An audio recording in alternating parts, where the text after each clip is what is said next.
نحمده ونصلي ونسلم على رسوله الكريم اما بعد فاعوذ بالله من الشیطان الرجیم بسم اللہ الرحمن الرحیم۔ آج ہم سورۃ البقرہ کی آیت نمبر 94 اور 95 اور 96 پڑھیں گے۔ اس سے پہلے اللہ تعالیٰ نے بنی اسرائیل کی مختلف برائیوں کا ذکر کیا ہے، تو ان برائیوں میں سے ایک برائی یہ بھی ان کی تھی کہ ان کا دعویٰ یہ تھا کہ جنت میں صرف ہم ہی جائیں گے اور ہمیں عذاب نہیں ہوگا، اور اگر بالفرض ہمیں عذاب ہوا بھی تو وہ چند دن کا عذاب ہوگا، اس کے بعد جو جنت ہے وہ تو بنی ہی ہمارے لیے ہے، ہمارے علاوہ کوئی جنت میں نہیں جا سکتا، ہم ہی اللہ کے محبوب ہیں، ہم ہی اللہ کے، یہاں تک کہ انہوں نے کہا کہ نحن ابناء اللہ و احباؤہ، ہم اللہ کے بیٹے ہیں، اللہ کے محبوب ہیں، یہاں تک کا ان کا دعویٰ تھا۔ تو ان کے اس دعویٰ کو قرآن مجید نے مختلف طریقے سے رد کیا ہے۔ دیکھیں کہ جب حق اور باطل کا مقابلہ ہوتا ہے تو پہل دلائل کے ذریعے سے ان کو سمجھایا جاتا ہے، دلائل دیے جاتے ہیں، حق کی طرف سے دلائل آتے ہیں، باطل اپنے گمان کے مطابق دلائل دیتا ہے، بالآخر نتیجہ کیا نکلتا ہے کہ باطل دلائل کے میدان سے بھاگ جاتا ہے اور حق جو ہوتا ہے وہ دلائل کے میدان میں کھڑا رہتا ہے، جس سے لوگوں پر یہ بات واضح ہو جاتی ہے کہ یہ چیز حق ہے اور یہ باطل ہے۔ دوسرا طریقہ یہ ہوتا ہے کہ جب حق اور باطل کا مقابلہ ہو اور باطل دلائل کے میدان سے بھاگ جائے، میدان سے ہٹ جائے، لیکن اس کے باوجود بھی وہ اپنی ہٹ دھرمی پر قائم رہیں، اپنی ضد پر قائم رہیں، اپنی انا پر قائم رہیں، اپنے غلط رویہ پر، اپنے غلط طریقہ پر وہ قائم رہیں، تو پھر دوسرا طریقہ ہوتا ہے، اس کو ہم تحدی کہتے ہیں، چیلنج کہتے ہیں، جس طرح کہ آپ حضرات نے سنا ہوگا کہ جو نجران کے عیسائی تھے وہ رسول اللہ صلی اللہ علیہ وسلم کے پاس آئے تو آپ علیہ الصلاۃ والسلام نے ان سے مباہلہ کیا۔ تو مباہلہ یہی ہوتا ہے کہ تم موت کی تمنا کرو، جو سچا ہے وہ بچ جائے، جو جھوٹا ہے وہ مر جائے۔ تو اسی طریقہ سے یہود کے ساتھ بھی معاملہ ہوا کہ جب یہود حق بات کو جانتے بوجھتے، ان کی کتابوں کے اندر رسول اللہ صلی اللہ علیہ وسلم کی، قرآن کی اور یعنی دین اسلام کی تعلیمات اور اس کے متعلق پیشین گوئیاں موجود تھیں، اس کے باوجود بھی جب اس کو وہ قبول نہیں کر رہے تھے تو پھر یہ تحدی اور چیلنج اور مباہلہ کی صورت پیش آئی کہ اس طرح کرو کہ اگر تم سچے ہو تو پھر موت کی تمنا کرو۔ پہلی بات تو یہ کہ تم کہتے ہو کہ جنت میں ہم ہی جائیں گے، تو دنیا کے اندر دیکھو تمہیں مار پڑ رہی ہے، تمہارے مرد مارے جا رہے ہیں، تمہیں جلا وطن کیا جا رہا ہے، اور تمہارے علاقوں پر جو ہے وہ قبضہ کیا جا رہا ہے، تمہاری زمینیں تم سے چھینی جا رہی ہیں، تو یہ عذاب ہے سارا، تو تم موت کی تمنا کرو اور جو جنت کی دائمی نعمتیں ہیں وہ حاصل کر لو۔ اور دوسری بات یہ کہ تم جو کہتے ہو کہ ہم حق پر ہیں، تو حق پر ہونے کے لیے ہم نے تو تمہیں ایک کھلا چیلنج دے دیا ہے کہ تم موت کی تمنا کر لو۔ اگر تم موت کی تمنا کرتے ہو، جو مر جائے گا وہ جھوٹا ہوگا اور جو سچا ہوگا وہ بچ جائے گا۔ تو اس بات کو اللہ تعالیٰ نے یہاں پر ذکر کیا کہ وہ کبھی بھی موت کی تمنا نہیں کریں گے، اس سے ان کے دونوں دعوے جھوٹے ثابت ہو جاتے ہیں۔ پہلا ان کا دعویٰ وہ کہ ہم جنت میں جائیں گے، تو دائمی نعمتیں، کون سا بے وقوف ہے جو دائمی نعمتوں کو چھوڑ کر عارضی دنیا کے اندر رہے اور دنیا کے اندر بھی کوئی عزت سے نہیں رہ رہے۔ اور دوسرا دعویٰ ان کا یہ کہ ہم سچے ہیں، تو ان کی سچائی اسی بات سے ثابت ہو رہی ہے کہ ان کو یہ بات معلوم ہے کہ اگر ہم نے موت کی تمنا کی اور ہم نے اس چیلنج کو قبول کیا، ہم نے اس تحدی کو قبول کیا، تو ہمارے اوپر موت واقع ہو جائے گی۔ تو اس کو اللہ تعالیٰ نے یہاں پر ذکر کیا ہے، قل، آپ فرما دیجئے، ان کا مطلب اگر، کانت ہے، لکم تمہارے لیے، الدار الآخرہ آخرت کا گھر، یعنی ان کا دعویٰ یہ تھا نا کہ جنت ہمارے لیے ہی ہے، تو آپ ان سے فرما دیجئے کہ اگر تمہارے ہی لیے ہے آخرت کا گھر، عند اللہ، اللہ کے پاس، عندہ کا مطلب ہوتا ہے پاس، اللہ ہی اللہ کے پاس، خالصتاً خالص طور پر، یعنی ان کا کہنا یہ تھا کہ جنت میں بس ہم ہی جائیں گے، خالص ہم ہی جنت میں جائیں گے، ہمارے علاوہ کوئی اور جنت میں نہیں جائے گا۔ من دون الناس، لوگوں کو چھوڑ کر یا لوگوں کے علاوہ۔ فتمنوا الموت، فا کا مطلب پھر، تمنو تم تمنا کرو، الموت موت کی، ان اگر، کن تم ہو، صادقین سچے۔ تو یہ دعویٰ کیا گیا، یہ تحدی دی گئی ان کو، یہ چیلنج دیا گیا کہ اگر تمہارا دعویٰ یہ ہے کہ آخرت کا گھر تمہارے لیے ہی خاص ہے باقی لوگوں کو چھوڑ کر، تو پھر تم موت کی تمنا کرو اگر تم سچے ہو۔ تو روایات میں آتا ہے رسول اللہ صلی اللہ علیہ وسلم نے ارشاد فرمایا کہ اگر وہ موت کی تمنا کرتے تو وہ پانی کا گھونٹ پینے سے بھی مر جاتے ہیں۔ آپ حضرات دیکھتے ہیں نا کہ جب آدمی بسا اوقات پانی پیتا ہے تو وہ جو ہے وہ کھانے کی نالی کے علاوہ وہ سانس کی نالی میں چلی جاتی ہے، دم گھٹنے سے بندہ مر جاتا ہے۔ تو اگر وہ پانی بھی پیتے تو مر جاتے، اور ان کو اس بات کا علم تھا کہ ہم جھوٹے ہیں، اگر موت کی تمنا کریں گے تو ہم مر جائیں گے، تو وہ موت کی تمنا بھی نہیں کر رہے تھے۔ آگے اللہ نے اسی بات کو ذکر فرمایا، وَلَن يَتَمَنَّوْهُ، اور ہرگز وہ تمنا نہ کریں گے، ہو کا مطلب اس کی، ابداً کبھی بھی، موت کی تمنا وہ کبھی نہیں کریں گے، بما قدمت ایدیہم، بسبب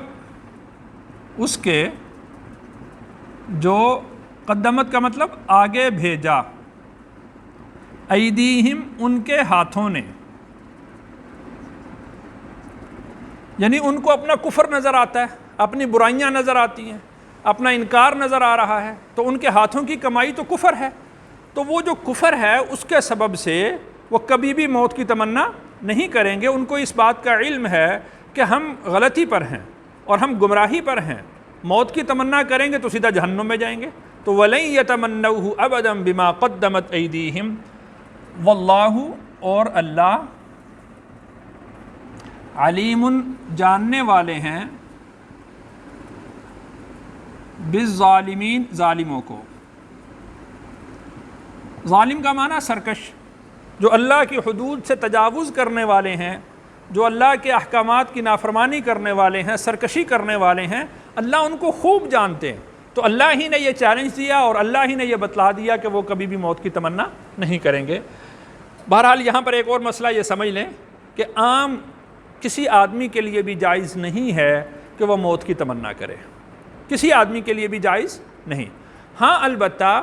اگر کوئی شخص اپنی زندگی سے اس قدر مایوس ہو جائے کہ اب اس کو زندگی کی امید نہ ہو اور موت اس کے دھانے پر ہو اور اس کو نظر آ رہی ہے کہ وہ موت کے بستر پر ہے، اور اس موت کی وجہ سے، اس موت کے یعنی اس بیماری کی وجہ سے وہ دیکھ رہا ہے کہ لوگ تنگ ہوتے ہیں، لوگوں پر میں بوجھ بن گیا ہوں، تو پھر وہ موت کی تمنا کر سکتا ہے۔ اس لیے کہ موت کی تمنا کرنا دراصل عام حالات میں یہ اللہ کی ناشکری ہے، یہ بے صبرا پن ہے، تو اس وجہ سے اللہ تعالیٰ نے اس چیز سے منع کیا ہے۔ ہاں البتہ بعض صحابہ کرام انہوں نے موت کی تمنا کی، وہ اس لیے کہ ان کو اللہ کی محبت کا شوق اس قدر لاحق ہوا کہ دنیا کے منافع اور دنیا کی چیزیں اور یہ ساری چیزیں ان کے سامنے ہیچ ہو گئیں، ان کی نظر ان چیزوں پر نہیں رہی، ان کی توجہ خالصتاً وہ اللہ کی اور اللہ کے رسول صلی اللہ علیہ وسلم کی محبت میں مل گئی۔ جس طرح کے بعض صحابہ کرام کے بارے میں آتا ہے کہ جب ان کی موت کا وقت قریب آیا تو وہ خوش ہونے لگے کہ کل ہم محمد الرسول اللہ صلی اللہ علیہ وسلم اور آپ کے اصحاب سے ملیں گے، یعنی اپنے نبی سے ملیں گے اور اپنے نبی کے اصحاب سے ملیں گے۔ ان کو اس بات کا شوق ہوا۔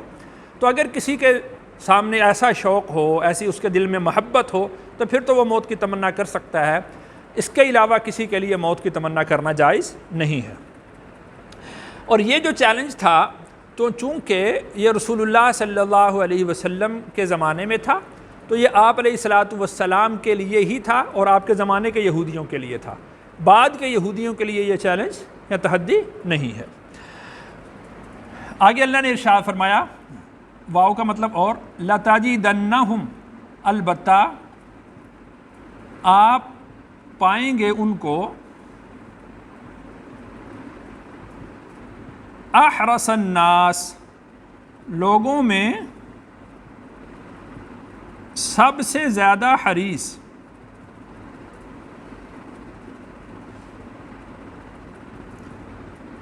وَلَتَجِدَنَّهُمْ أَحْرَصَ النَّاسِ آپ البتہ پائیں گے ان کو لوگوں میں سب سے زیادہ حرص کرنے والے، حریص پائیں گے، علی حیا، علی کا مطلب پر، حیات کا مطلب زندگی، یعنی سب سے زیادہ جینے کی تمنا وہ یہودیوں کو ہے، اور سب لوگوں سے زیادہ آپ ان کو حریص پائیں گے کہ وہ یہ چاہتے ہیں کہ ہم زیادہ سے زیادہ زندہ رہیں۔ وَمِنَ الَّذِينَ أَشْرَكُوا، واو کا مطلب اور، من کا مطلب سے، الذین وہ لوگ، اشرکو جو مشرک ہوئے۔ اس وقت جو مشرک تھے وہ کسی کتاب پر یقین نہیں رکھتے تھے، ایمان نہیں رکھتے تھے، یعنی یہودی تھے اور نصارہ تھے، یہودی تورات پر ایمان رکھتے ہیں، نصارہ انجیل پر ایمان رکھتے ہیں۔ جو مشرک تھے وہ نہ تورات پر ایمان رکھتے تھے نہ ان کا یعنی انجیل پر ایمان تھا، تو ان کو مشرک کہا جاتا ہے۔ یعنی ایک طرف وہ لوگ ہیں کہ جو اہل کتاب ہیں، اور ایک طرف وہ لوگ ہیں کہ جو اہل کتاب بھی نہیں ہیں،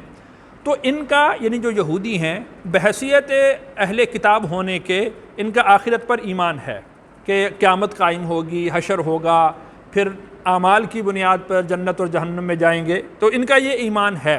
اسی طرح جو نصارہ ہیں، عیسائی ہیں، ان کا بھی اس بات پر ایمان ہے کہ آخرت قائم ہوگی اور پھر یعنی ثواب اور عقاب ہوگا، ان کا ایمان ہے۔ لیکن جو مشرک تھے ان کی تو یہ تمنا ہی نہیں تھی، ان کو اس بات کا علم ہی نہیں تھا، وہ تو بالکل منکر تھے، جیسا کہ آپ حضرات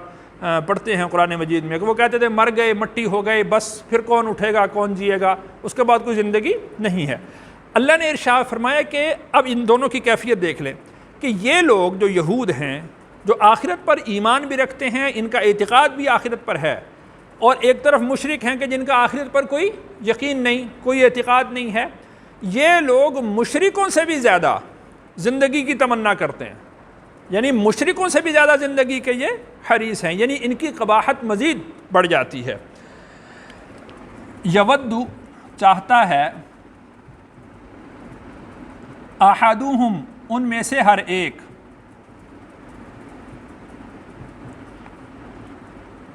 لو یعمر کاش، لو کا لفظ جو استعمال ہوتا ہے نا یہ کاش کے لیے استعمال ہوتا ہے، کاش یعمر اس کو عمر دی جائے،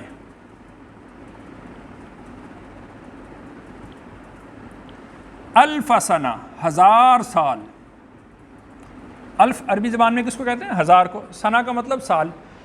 لو یعمر الف سنہ، ان میں سے ہر ایک یہ چاہتا ہے کہ اے کاش کہ اس کو 1000 سال کی زندگی مل جائے، یعنی آپ علیہ الصلوۃ والسلام کے زمانے میں بھی عام طور پر عمر یہی تھی 60 70، زیادہ سے زیادہ 100 سال کسی کی عمر ہو گئی، تو ان میں سے ہر ایک کی تمنا یہ ہوتی تھی کہ کاش کہ اس کو 1000 سال زندگی مل جائے، یعنی اتنا وہ زیادہ زندگی پر، اتنا زیادہ وہ جینے پر حریص ہے۔ اللہ نے آگے ارشاد فرمایا، واو کا مطلب اور، ما ہوا نہیں ہے وہ،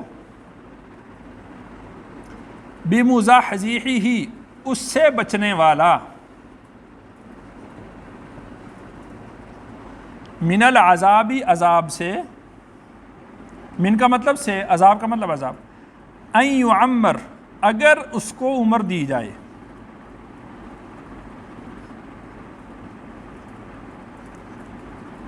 یعنی اس کی تمنا ہے نا کہ اس کو 1000 سال زندگی مل جائے، تو اللہ تعالیٰ نے ارشاد فرمایا اگر اس کو 1000 سال زندگی دے بھی دی جائے تب بھی وہ اللہ کے عذاب سے بچنے والا نہیں ہے۔ بالآخر کیا ہے؟ موت ہے،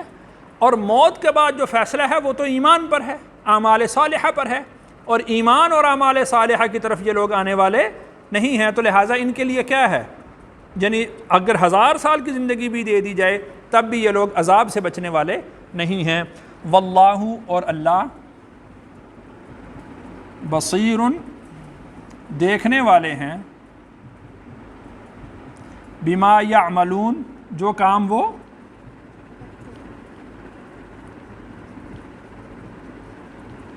یعنی اللہ تعالیٰ ان کے اعمال سے باخبر ہیں۔ یہ جو اللہ نے ارشاد فرمایا کہ وہ 1000 سال بھی اگر جئیں تب بھی وہ اللہ کے عذاب سے نہیں بچ سکتے، یہ اس بنیاد پر ہے کہ اللہ تعالیٰ ان کے اعمال سے بخوبی واقف ہیں کہ کہ یہ لوگ ایمان کی طرف یا اعمال صالحہ کی طرف آنے والے نہیں ہیں۔ اللہ تعالیٰ سے دعا ہے اللہ تعالیٰ مجھے اور آپ کو قرآن کا فہم نصیب فرمائے۔